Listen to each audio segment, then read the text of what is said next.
Cam Jansen and the Mystery of the Stolen Diamonds, Chapters 7 and 8.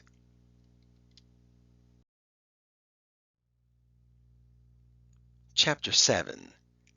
The bottle, Cam thought. I should have taken it along. That would keep him quiet.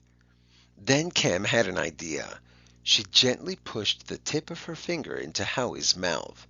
The baby was quiet as he sucked on Cam's finger. Cam heard footsteps. One of the men was standing very close. "You check the cellar," the man yelled. "I'll look in here." Cam heard the man move slowly around the room. Then it was quiet.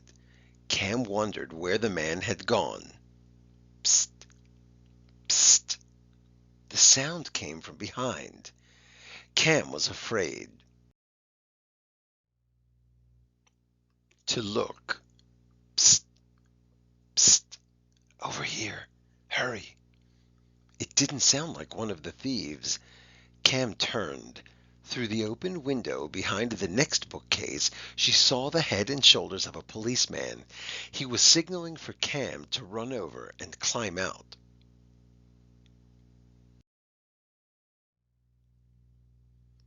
Cam held Howie tightly. She ran past the open area, then squeezed into the small space between the window and the bookcase. She handed Howie to the policeman. Then she climbed out and jumped to the ground. Eric ran up and took Howie in his arms. Howie looked at the policeman, then at Eric, then back at the policeman. Then Howie started to cry. Cam smiled. "Boy, am I glad he didn't do that inside." "Yes, I'm sure you are," the policeman said. Another policeman ran up to them. He was carrying a megaphone. "How many of them are there?" "3. 2 men and a woman." "That's what your friend told us." Cam and Eric went behind one of the police cars. "I'm sure glad you're all right," Eric said. "I got back here as fast as I could." The policeman held the megaphone to his mouth. "This is the police. The house is surrounded. Come out with your hands up." Cam looked around.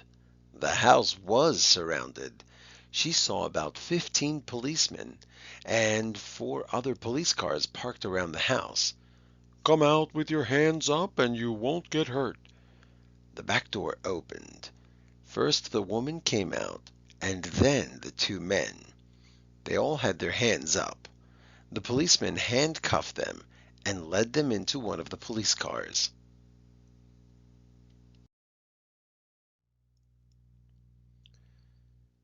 Number 1. Whom did Cam see in the window?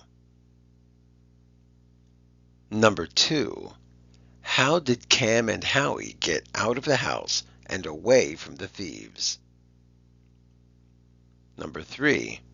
How did the police capture the thieves?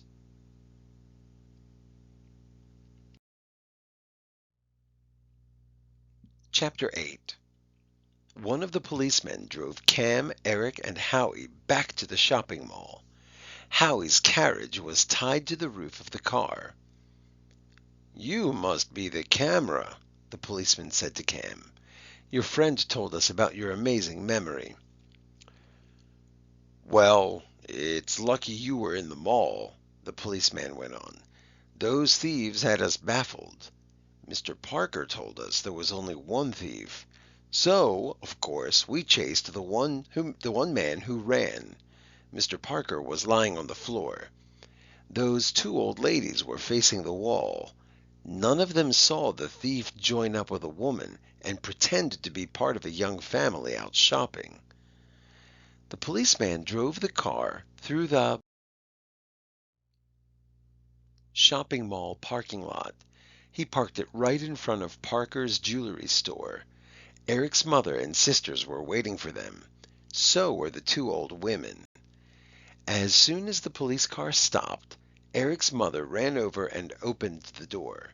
She quickly took Howie in her arms. "Eric and Jennifer, it's 1 o'clock. Where have you been?" Your mother has been worried sick," the old woman with the cane said. "These two are heroes," the policeman said, pointing to Cam and Eric. "They helped us capture the gang that robbed the jewelry store." The woman with the cane said, "there was a nice young couple in Parker's when the store was robbed. I remember that cute baby they had. Well, someone should tell them the robbers have been caught. They may be worried."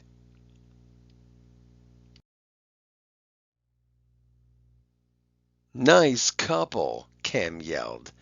Then she laughed. Eric and the policeman laughed too.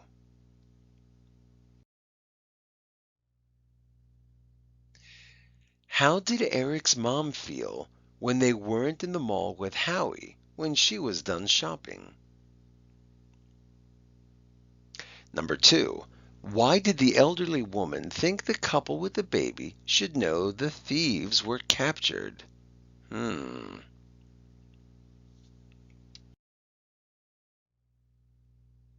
The end.